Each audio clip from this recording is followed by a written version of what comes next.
Lame ass piece of shit game. Zero has the worst opening of all time. This game is trash. You call yourself enjoying this game, you're not a Dragon Ball fan, you are a fraud. But I definitely wish this game would burn in hell. Garbage! It is a disgrace to the name Tenkaichi. This game is so baby bitchified. Fuck Sparking Zero.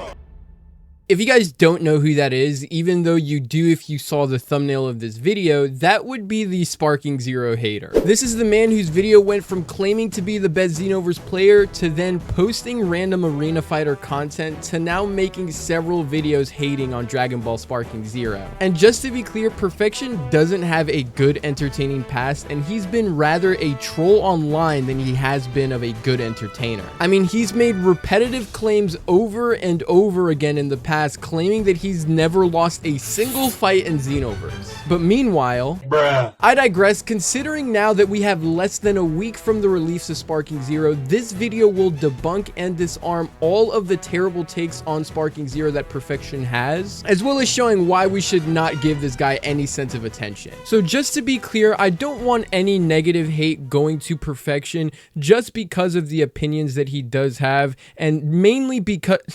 What am I talking about? We going all arms bar for this one, like Ryu and Ken did it back in the day. We about to hit him with the... We gathering the whole Avengers army against this dude right here and now.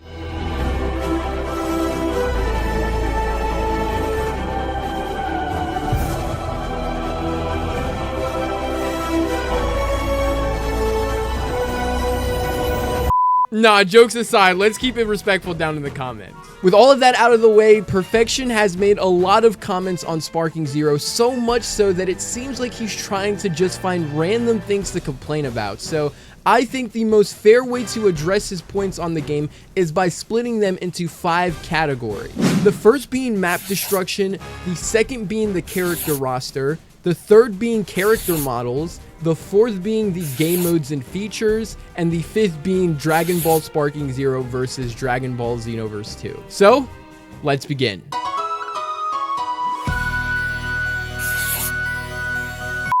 So we've seen extended gameplay at this point. We've seen the super attacks, the ultimate attacks, and I gotta be honest, did anyone notice a complete and total lack of destruction? One of the bigger bragging points of this game, talking about all the destructive capabilities. Oh, you can rend the battlefield in your image with the battle of your key blasts and all that different crap. With this first point, he's right. One of the main selling points and taglines for Sparking Zero will be the destruction and breathtaking fights. This is going to be one of the unique key features to what Sparking Zero actually is. As it states on the Sparking Zero website, the ground will shake. Step into an arena that reacts to your every action. As you transform or unleash your most devastating attacks, watch the environment respond with stunning realism. Leave a trail of destruction in your wake as you battle to your heart's content. However, for some odd reason, he doesn't believe that Sparking Zero will have a good sense of destruction. Take a look at this. Where your attack hits and whatever the color of your attack was, you get these clouds all around the opponent where it hits. So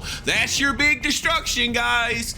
Every key attack you send out is going to be a big cloud of destruction. Wow, and the battlefield and the terrain don't change at all. Now that is unequivocally untrue in so many ways. We've seen how transformations and ultimates within the game won't just affect the actual stage, but it'll also affect the entire environment. For instance, you'll be able to see a repetitive pattern on Sparking Zero where when you charge up completely and have access to the sparking state, the entire setting will change with the clouds moving and the environment changing as a whole, with going from daylight to a sort of storm-like environment. Not just that, but we've seen the battle itself have a significant effect on each stage. If you look at a map like West City, for instance, we've seen battles affect the pathways to the ground. In the World Tournament stage, during an ultimate attack, the entire crowd leaves along with the announcer, making it redundant to the anime. We've even seen Planet Namek destruction from where you are fighting on normal Planet Namek to when it'll change due to the destruction to the exploding Planet Namek. Now, on one of President Rose's videos, he does actually say that this isn't real destruction for the fact that it doesn't stay there, it just fades away. Let's go ahead and take a look at that. We've been seeing stuff like that. There's no permanent destruction though. We're looking at it right now.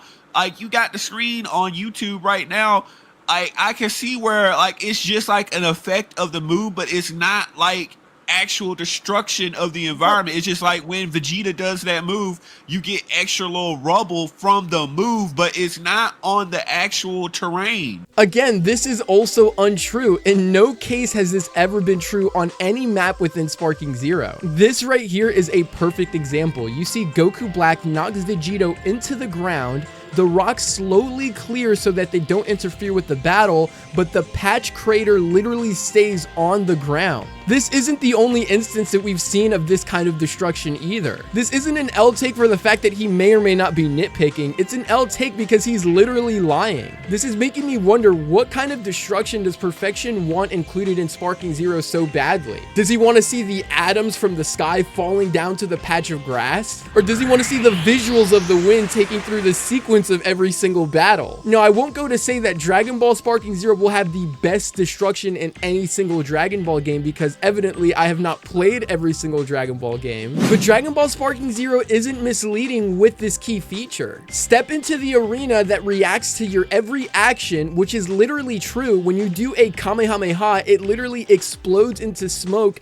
and then the smoke will clear so that you can continue your battle. As you transform or unleash your most devastating attacks, watch the environment respond with stunning realism. We've already covered how an entire storm-like environment will happen when you're doing an ultimate attack when you have access to your sparking state. And then it says, leave a trail of destruction in your wake as you battle to your heart's content. This is literally what happens in Sparking Zero, so I don't understand how this would be misleading at all. But hey, if that's what Perfection needs to be able to help himself sleep at night, then we'll go ahead and just run with that.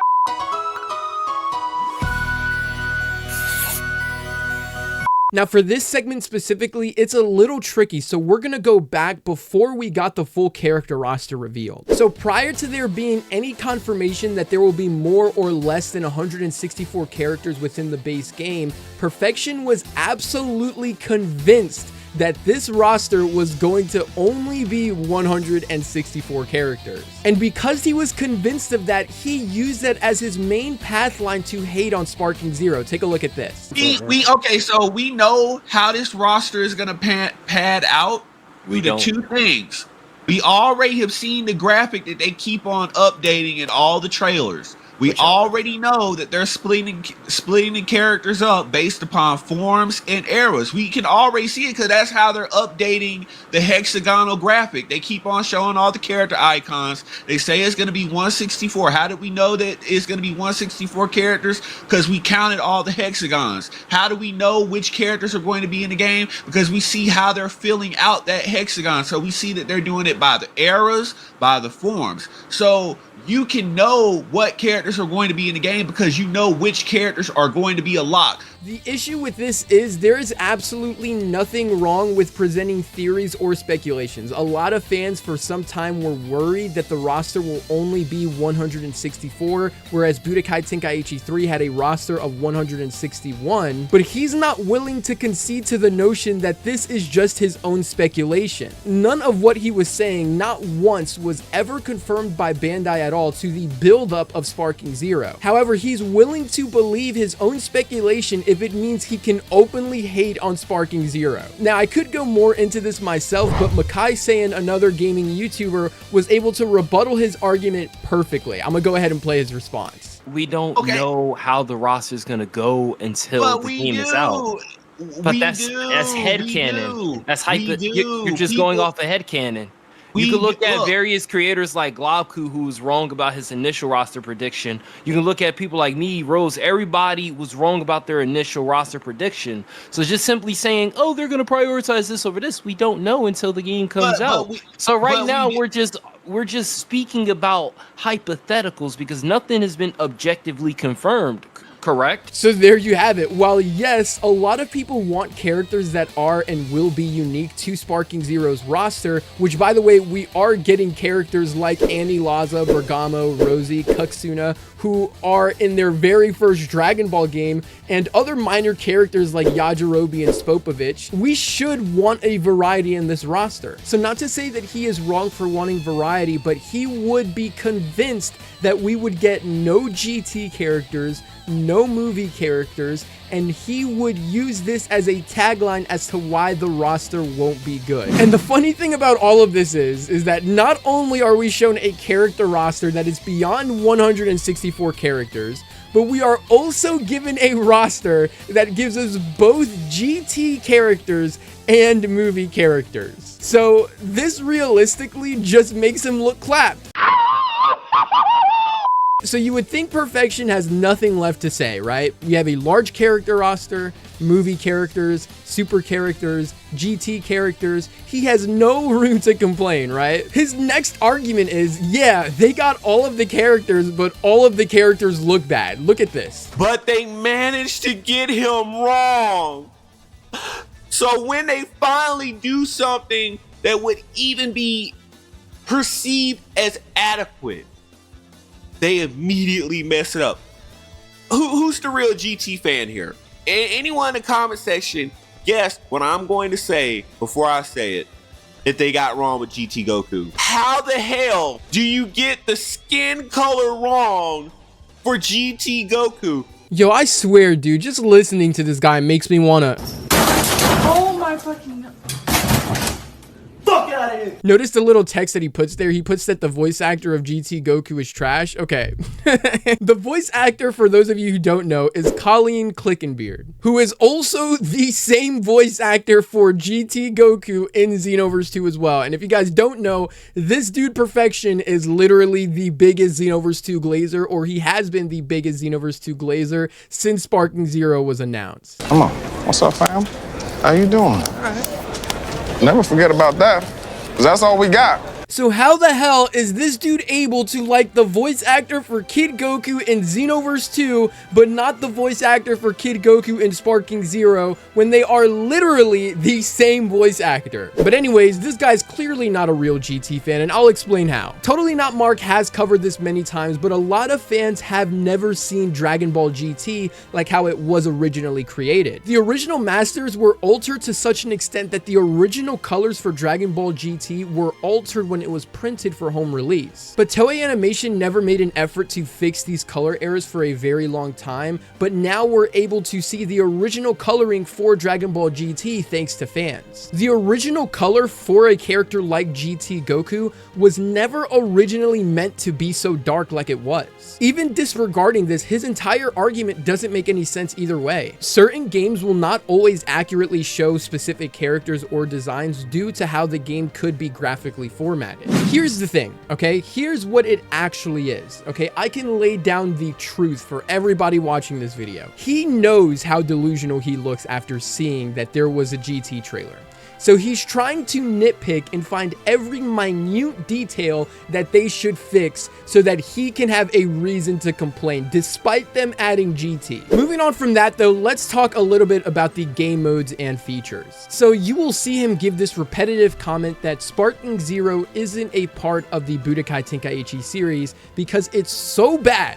And this is where the game mode and features play a very important part to what this game actually is. Budokai Tenkaichi was known for being a 3D arena fighting game where you can expand on your creativity in the Dragon Ball world with the large character roster that it included. What made it such an uplifting and fruitful experience was the key features and game modes that were incorporated within the game. This didn't just make the series better, but it also gave the nostalgia that we would hold for the series. With the tournament game mode, where we would be able to battle different characters and see who the World Martial Arts Tournament Master is, to the character roster, reviewing and playing with distinct variations of characters from Goku Early to Goku End, to even the random encyclopedia game mode where you were able to just hear comments and history from each character. All of this is what made Budokai Tenkaichi Budokai Tenkaichi. And when it comes to Dragon Ball Sparking Zero, it will take that same approach. It will revive episode battles and bring a new game mode where we're able to create our own stories and be more creative about ideas that would be incorporated within the Dragon Ball world. general. We could pick our most favorite characters and battle with our friends online, which online wasn't even a thing for Budokai Tenkaichi back then on the PlayStation 2. We even have our own updated encyclopedia mode in Sparking Zero, and that is arguably a game mode that would probably be least significant within any future Dragon Ball game. This is why Sparking Zero is so special, because it's bringing a series back that was close to people's hearts, and they were attempting to make it the best it could possibly be. So no matter what Perfection wants to think of the series or any of the trash little takes he has on it, this series isn't only beloved because it looks great, but it's beloved because it's digging up a nostalgic franchise and bringing back all the unique key features that made the franchise so amazing. So while fans might have their critiques about the game, including me, I don't think the game is entirely perfect either. It is and will be a good game. Better than Fighter Z, better than Kakarot, and yes, better than Xenoverse, which will go to my last point. Now, we all see how much Perfection likes to say how Xenoverse 2 is peak, and he repetitively makes comparisons between Xenoverse 2 and Sparking Zero, trying to further prove that Xenoverse 2, a game that was released nearly 10 years ago, is somehow better than Sparking Zero. I want to be very clear about what I'm going to say. I love Xenoverse 2. Xenoverse 2 is one of my most favorite and beloved Dragon Ball games.